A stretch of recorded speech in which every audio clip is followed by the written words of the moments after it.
Hello there, everybody. Welcome back to the Ski Chat. I'm Matt Bramwell. Hope you guys are all well and enjoying yourselves. We are back with another Ski Chat after the first one last week. First one in a very, very long time. It went down really, really well. And as I mentioned in the most recent video, we are touching again on the subject of Brexit, the effects of it on UK staff and their ability to work a ski season in Europe. Now, to do that, I thought the best way to do that would be to bring a guest on who has plenty of experience and knowledge with the latest challenges and the developments within this topic. So my guest today is Charles Owen of Seasonal Businesses in Travel. He's been on the show before. Just a little bit about Seasonal Businesses in Travel. For the past 4 years, they have been raising awareness of the impacts of Brexit on UK staff and their ability to work a ski season. They've also been working closely with the French and UK authorities to enable UK staff to continue to work a ski season in the Alps. So without further ado, let me bring in Charles. Hi there. Hey, Matt. How you doing? I'm very well, thanks. How are you?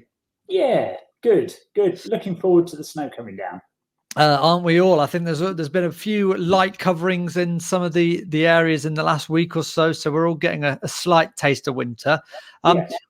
We last spoke, I think it was in February, and we were discussing the impacts of COVID and Brexit on the ski industry at that time. Through last winter and spring and summer, we've really probably had the chance to realize just how big an effect that has actually had on the ability to ski and, of course, ski jobs. What does a day-to-day business look like for Espit in the last several months? Well, it's been busy. We've, as you know, Espit's a voluntary organisation. We've got an amazing bunch of people on the core group that have really trying to find out what the emerging regulatory environment and what the rules are, mainly around employing British staff throughout Europe. Not just in ski seasons, but also in the summer holiday seasons as well, because the rules are very similar. But most of our focus has been on France recently, because that's where the majority of and I was kind of quite surprised about this number, 25,000 Brits that worked across the EU in travel and tourism used to work. So we've been focusing our attentions on France. And trying to make sense and provide clarity to companies and potential employees alike about what the rules are for those people, for those companies that want to employ British people in the Alps, in the French Alps this winter, and for those staff and what they need to do so they can actually go out and work a season. So yeah, we've been very busy. We've had numerous conversations with the French authorities, with the British authorities. We've run a number of members' training sessions and workshops.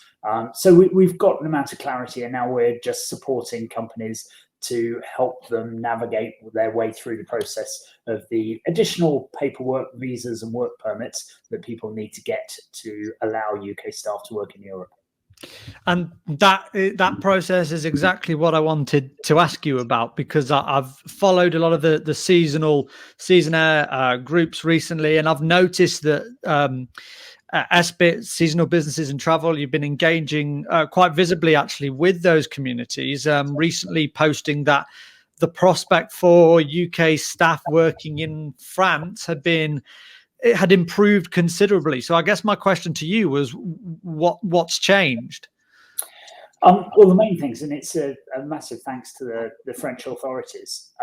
We were very concerned around about the time that we left the just after Brexit, but when we left the period when we left the withdrawal agreement, because at that stage, for a UK member of staff to work over in France would require a few things to prove that no French person could do that job.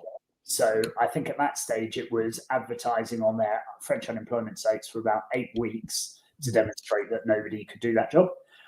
then to apply for the company that wanted to employ that British or the UK person to apply for a work permit.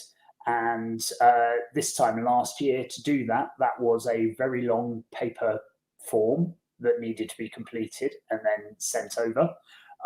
And then if you actually got through and received a work permit, and there was no guarantee that we would get the work permits that we needed, you would then actually have to apply for the person themselves would have to apply for a work visa and get that stamped in their passport, so that when they actually went over to France at the beginning of December, that they would be able to enter the country and stay for more than the normal 90 days.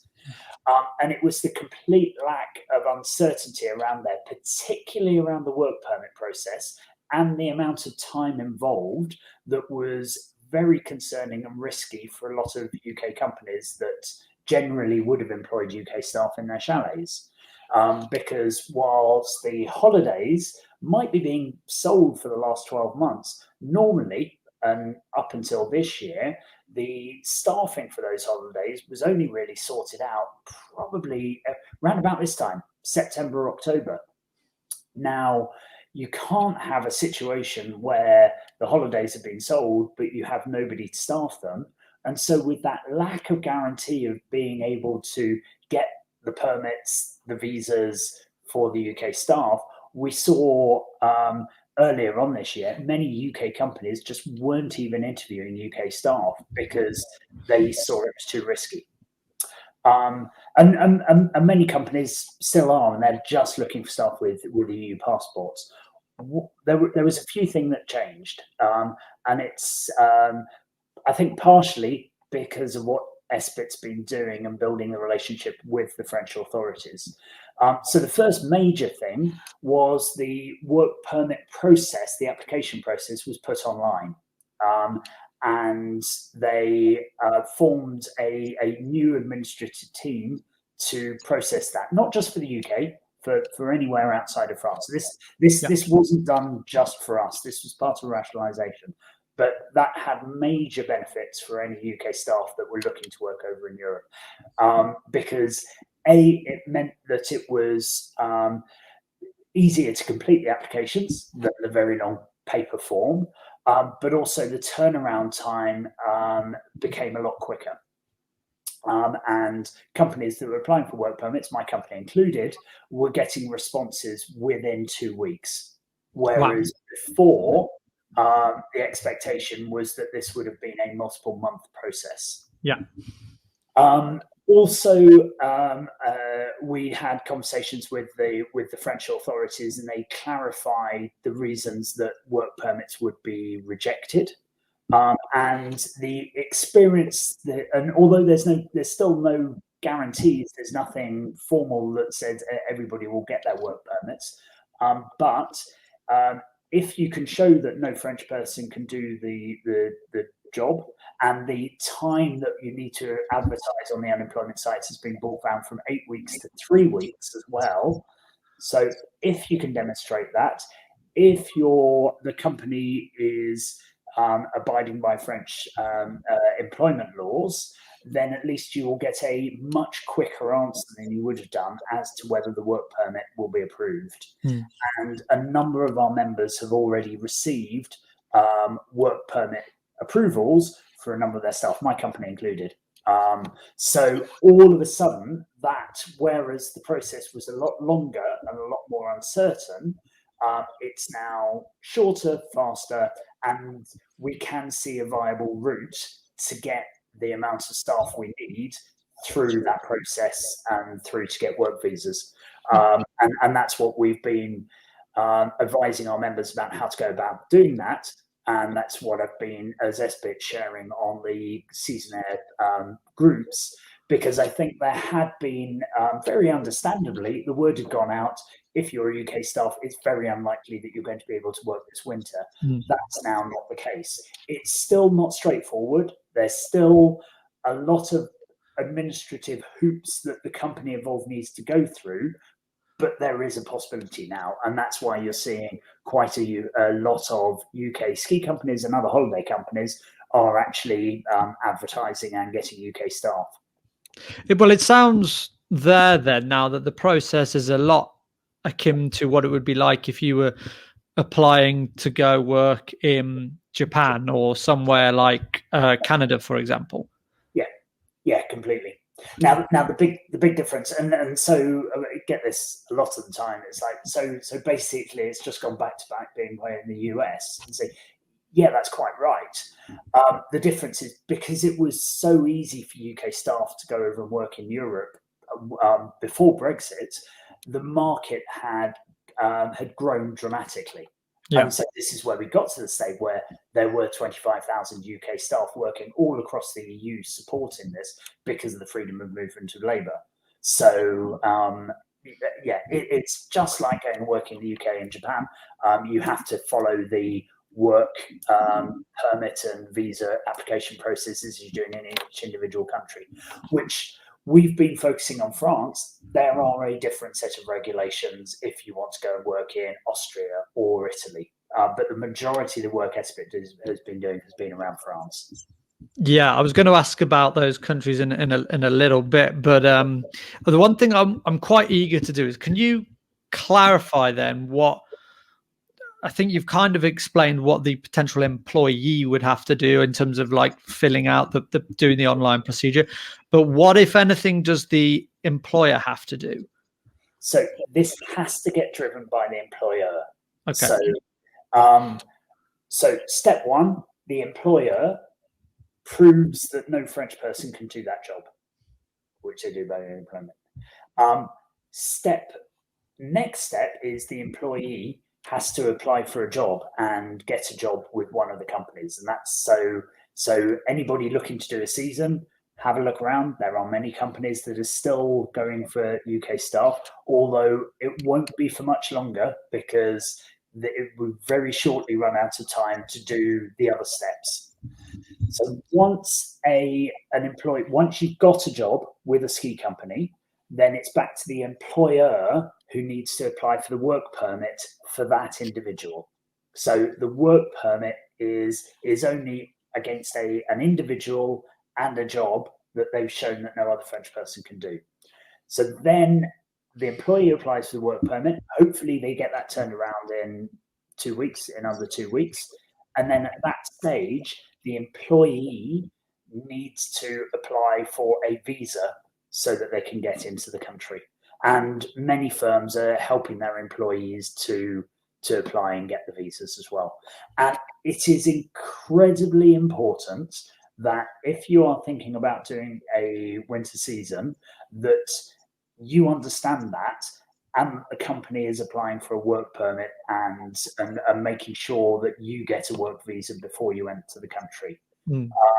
If you don't, and if you accept employment with somebody who maybe isn't following the rules, and they just say to you, "Oh, don't worry, just turn up in Maribel, turn up in the chalet, and you can start working," then without a work permit or a visa, you will be working illegally. The company will be operating illegally. And and there are two potential risks on there.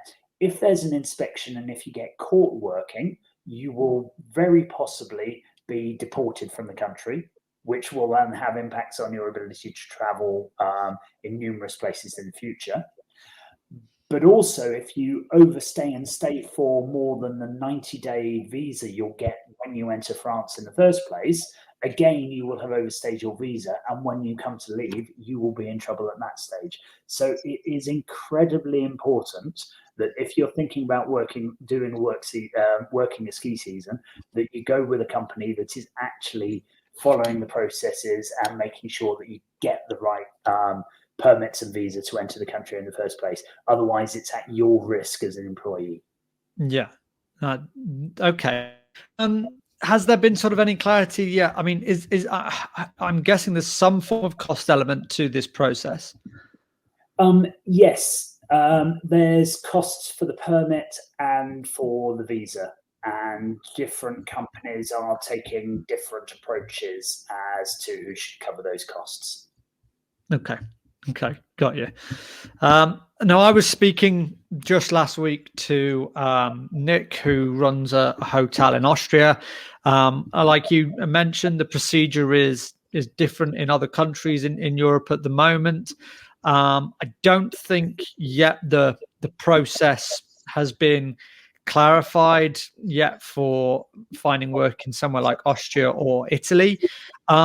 Do you think something like what is now the case in France will maybe rub off on other EU countries? I think so eventually. Yeah. Just because we know that there is a large amount of demand for ski holidays for the British public. The British public, although it's not everybody, but there is an amount of that demand that likes chalet holidays. We know that there is not the labour in France, Italy, and Austria to provide all of that chalet experience. So at the end of the day, that the impact of this will be that the market will either overall reduce or move to certain places. So I think there might be economic pressure to, if there isn't the source of labour in Italy and Austria, might be economic pressure to actually open up the to at least provide a route for that to happen. But how long that takes, I don't know. Yeah.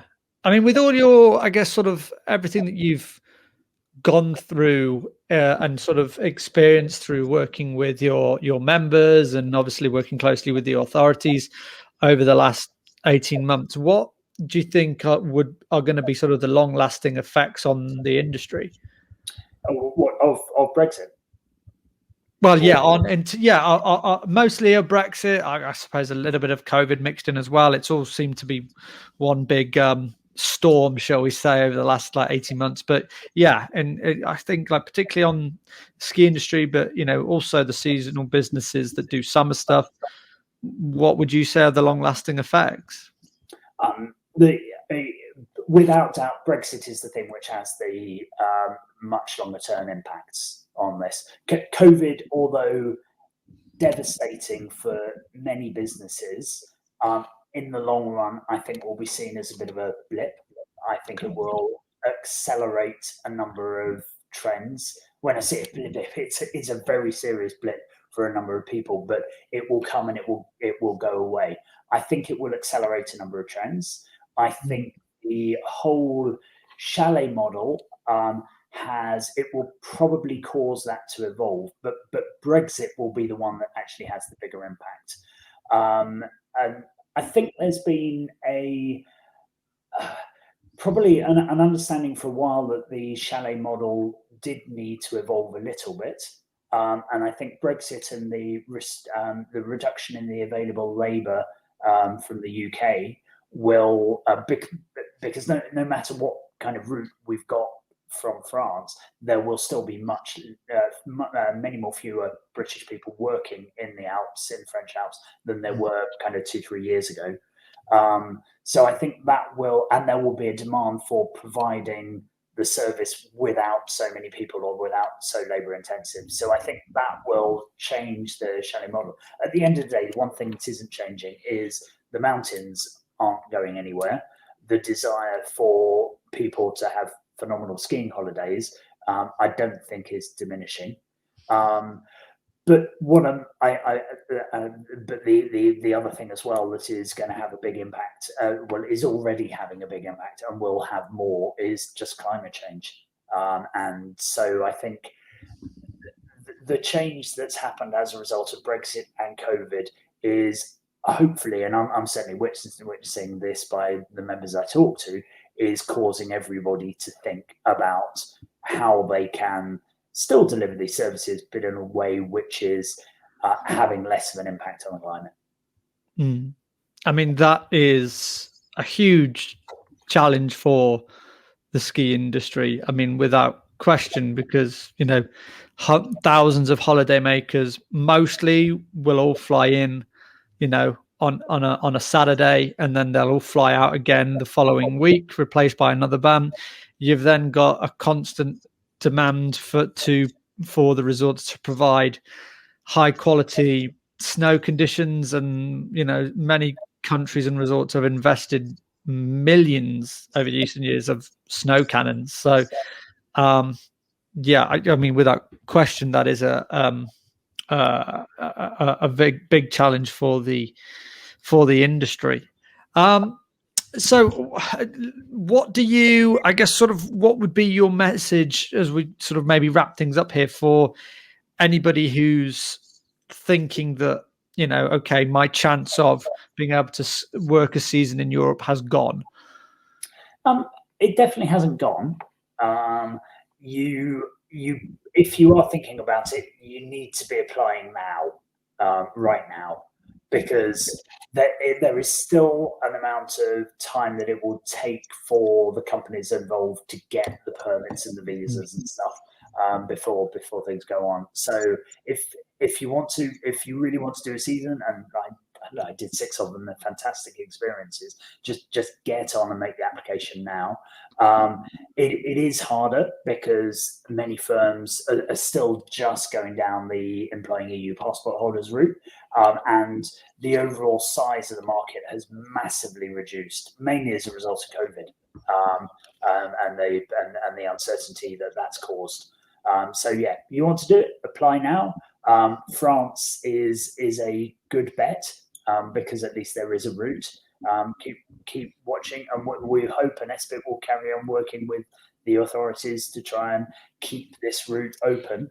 And particularly, we're going to carry on working with the UK government to try and actually put in place some kind of youth mobility scheme, which is what I think the longer term solution for this is, to be able to have a secure route for any 18 to 34-year-olds to be able to get a visa, to be able to go and work for an amount of time in Europe, and the same for EU citizens to be able to come over and work in the UK as well. Because I think everybody is now aware that there are chronic shortages in multiple areas. This has nothing to do with immigration. This is very much young people that want to go and spend some time working and then come back to their home country afterwards. So that's what we're going to carry on pushing with the UK government. Great. Well, listen, Charles, I appreciate you jumping on, taking the quick time to sort of update us on the progress of this. It's obviously, a really important subject that a lot of current and obviously aspiring seasonaires, I think, have become acutely aware just how important it is. I mean, a number probably didn't realize what Brexit meant for them when it comes to, say, being able to work in Europe. So, yeah, thank you very much for coming on and bringing us up to speed. You're welcome. Thanks very much. Thanks very much, Charles. So there we go, guys. That was the latest in terms of the procedures, what you guys need to do if you're wanting to find work a ski season in France. Only for France for now. Who knows? Keeping our fingers crossed that maybe somewhere down the line things will become clearer also with other EU countries. But if you did enjoy today's video, please make sure that you like this video, subscribe to the channel, and leave any comments that you have below, any questions that you have on the subject. Seasonal businesses and travel, they're really easy to find. You just need to type that into Google, but also you can find them on Facebook. They're very prompt at interacting and engaging with you guys. Ultimately, they care about this and they want to help in any way they can. So feel free to check them out if you want to. Thanks very much, guys, and I will see you in the next video.